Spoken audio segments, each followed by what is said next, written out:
As Kay mentioned, today we are talking about the fourth source of our living tradition, which talks about the source of the scriptures of Christian and Jewish writings that call us to love our neighbors as ourselves. And so what I want to share this morning, I'm calling how our living tradition calls us to loving our neighbors as ourselves in these troubled times. Like many of you, I've been angered, I've been saddened, I've been outraged by what I've seen on the television news over the past several days. It took all my strength, quite honestly, to write this message for today, to do it without rage, to do it without profanity, a lot of profanity, actually. George Floyd. Say his name with me. George Floyd. George Floyd was the black man murdered by the Minneapolis Police Department on Memorial Day last Monday. And in the ensuing days, there have been demonstrations and rallies and riots all across America, literally from Miami to Seattle, from New York City to Los Angeles, and many, many cities in between. The words I want you to hear this morning about love, about the kind of love your neighbor as you love yourself idealism espoused by our fourth source of our living tradition, come not so much from me as they do from voices that are much more directly affected by racial violence and white indifference than am I. I'd like to start by showing you a picture.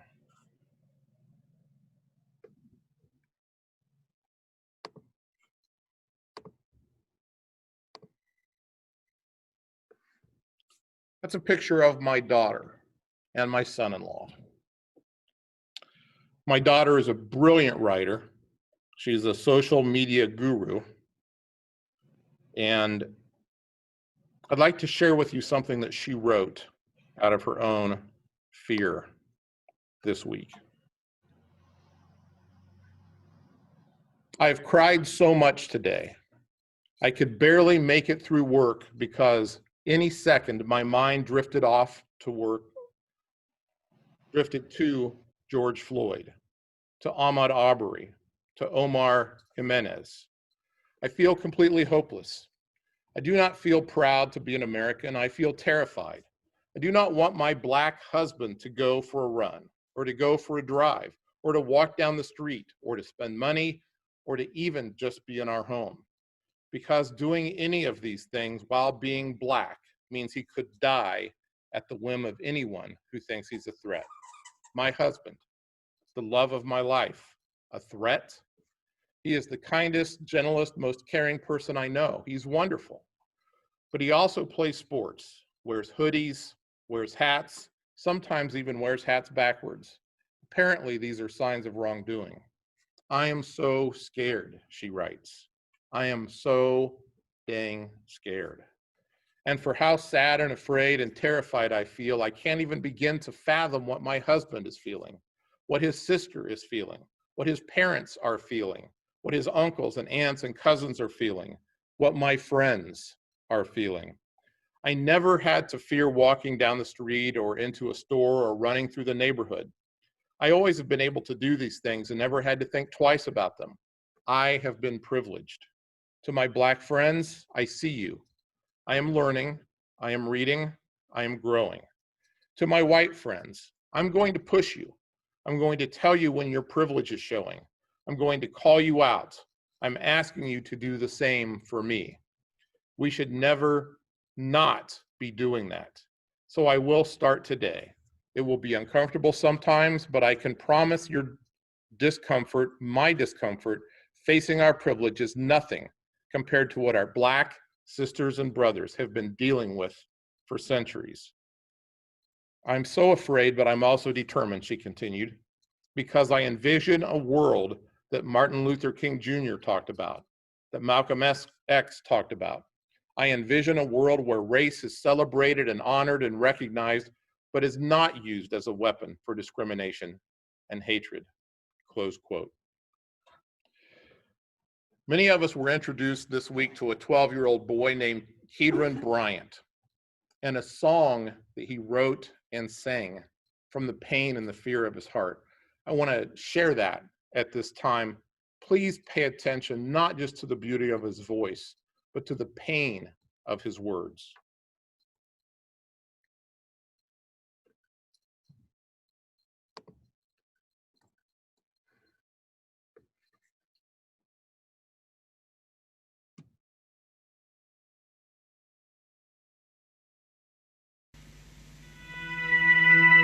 I'm a young black man doing all that I can to stand.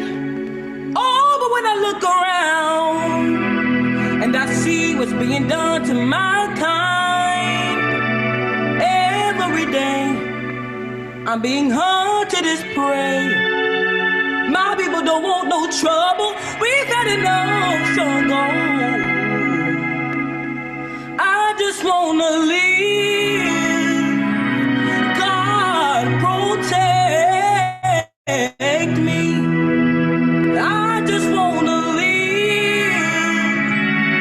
I just wanna live.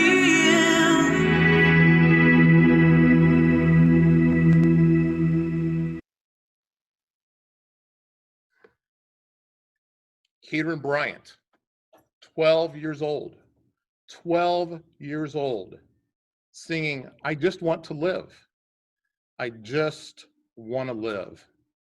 What were you worried about when you were 12 years old? I'll bet it wasn't walking down the street and getting shot for no reason. I'll bet it wasn't going to a store and getting pulled over or getting arrested for no reason.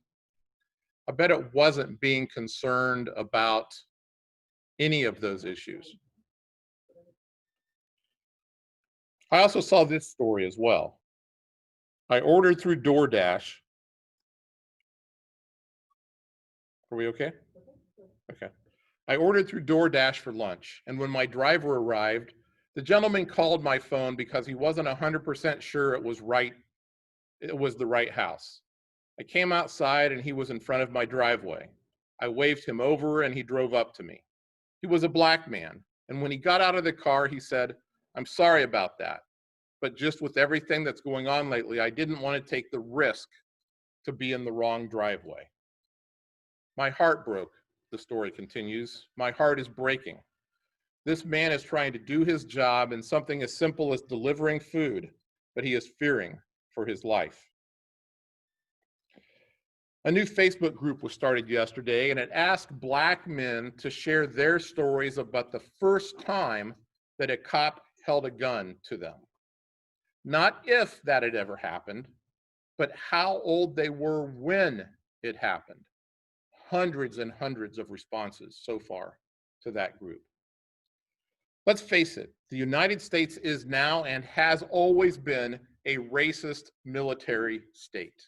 You need proof? Think about this. How were the police dressed in the videos that you saw of the protests this week?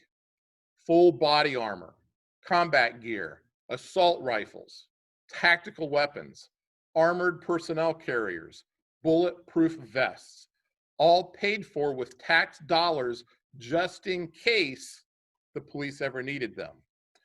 But in those same cities all across America, with the same exact taxpayers, the same exact tax dollars, their public hospitals have doctors and nurses who have been on the front lines fighting a highly contagious and overwhelming pandemic for the past 3 months without proper personal protective equipment, often using shower curtains when they run out of medical gowns, handkerchiefs when they run out of N95 masks, because our government couldn't afford to have enough protective gear just in case.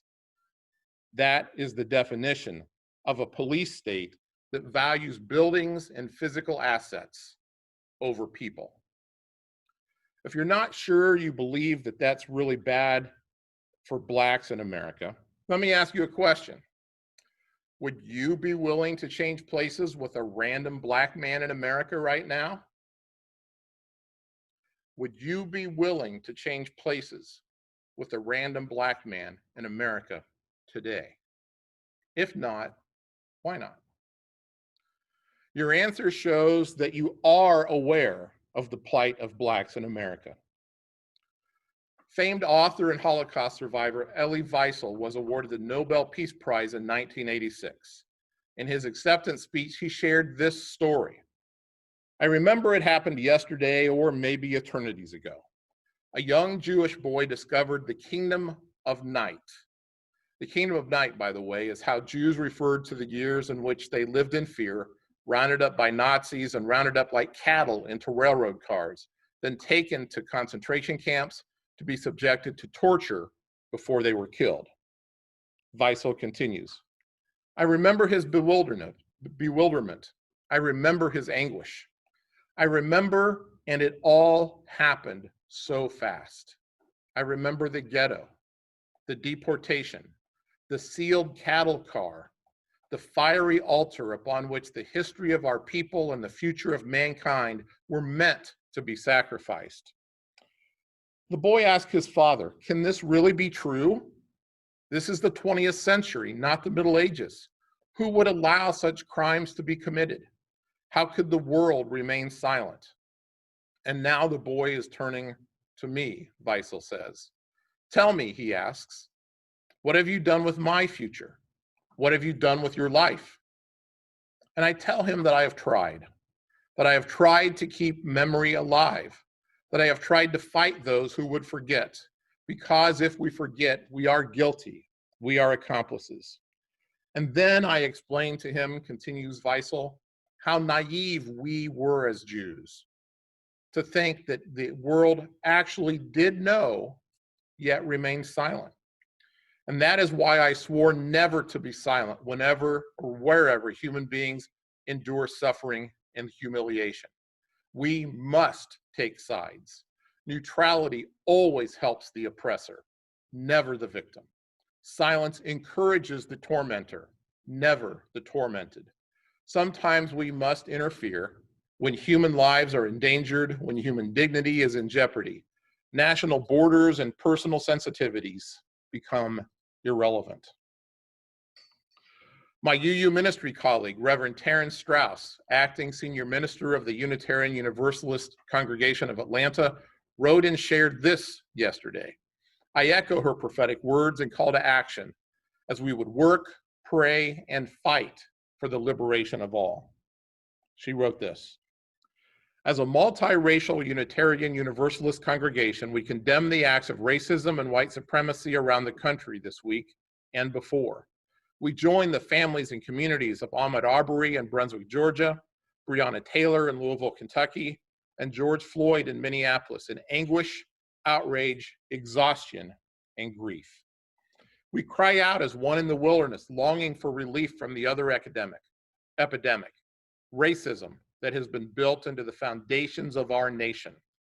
We see how the institution of white supremacy is connected and upheld by individual acts of murderous violence by white people, by white women weaponizing their race against innocent Black men, by police department cover-ups, by governments that allow armed white militias to storm state capitals while tear gassing peaceful protesters on the streets.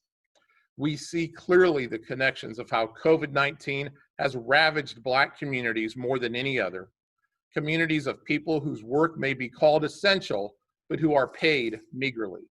While white communities are statistically more protected from poverty, death, and sickness, we must stay focused on the goals of equity and justice during the pandemic.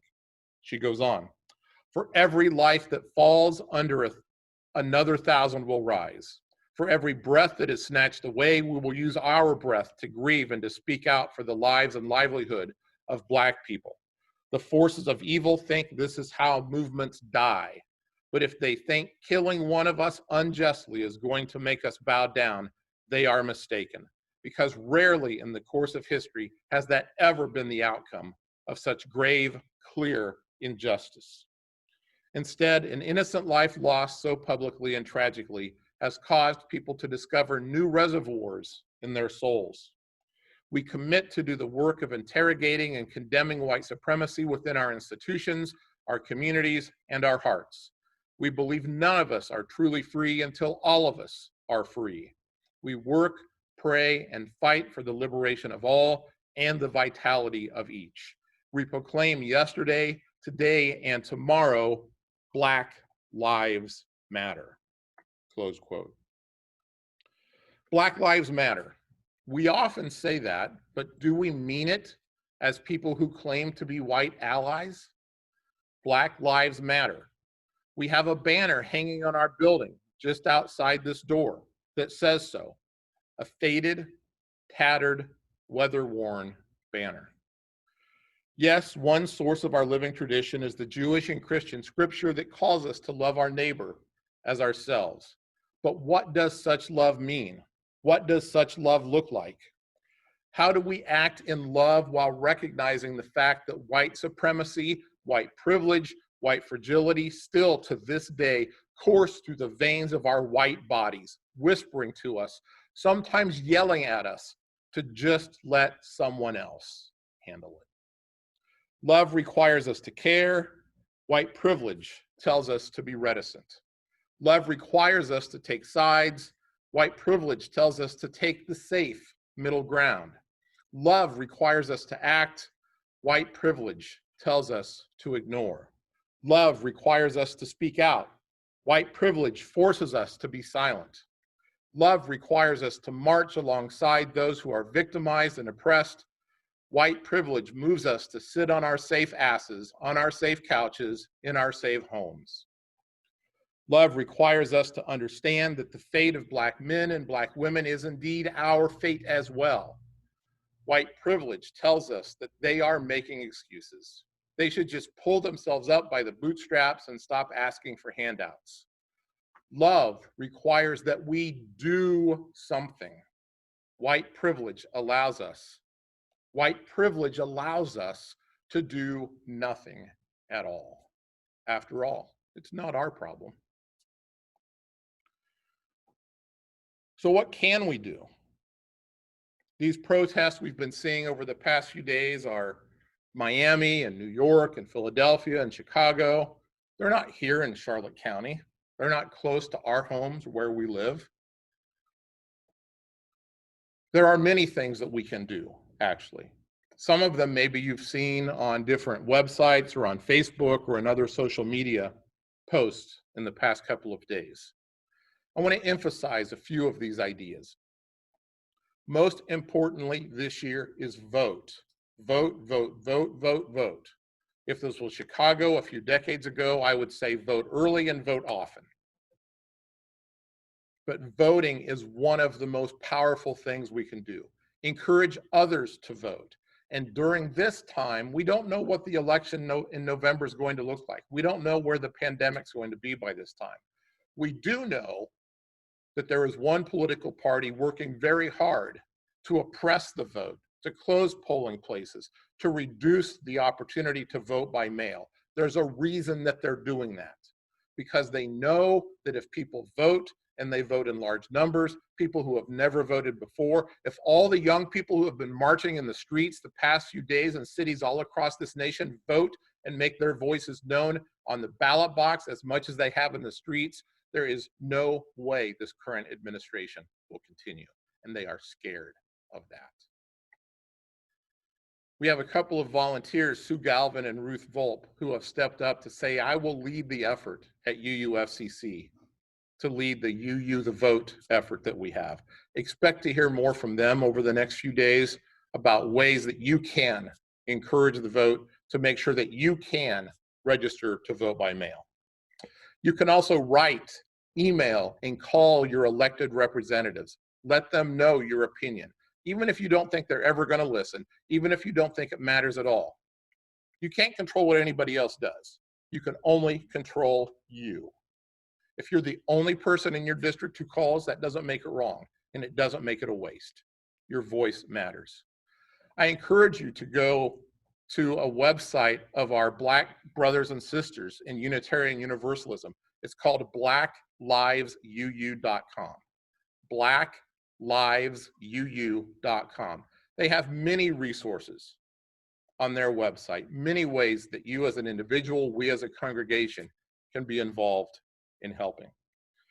Share the information that you find written by people of color. Link to that information. on Facebook or your social media. Repost things that you find helpful. Read, read, read, read. Start with a book called White Fragility by Robin DiAngelo. White Fragility by Robin DiAngelo. That book will help you begin to understand the unease you're feeling at this very moment. And there's a whole stack of other books that I can recommend. Yes, we can also demonstrate. I mentioned earlier that hanging on our building, we have an old, weather-worn, tattered Black Lives Matter banner. In a closet here, we have a brand new Black Lives Matter banner that we got back in February and just have never had a chance to put up. Maybe some of us can gather on a very busy corner here in Charlotte County and hold that banner up for a couple of hours, just to let people of color in Charlotte County know that they have white allies here at UUFCC. If you're interested in doing something like that, please send me an email so that I can know who might be interested and how maybe to organize something like that. I want to share the words of Elie Wiesel once again, words that remind us that to be silent is to be complicit. He said during his Nobel Prize acceptance speech, "We must take sides. Neutrality always helps the oppressor, never the victim. Silence encourages the tormentor, never the tormented." Amen, and may it be so.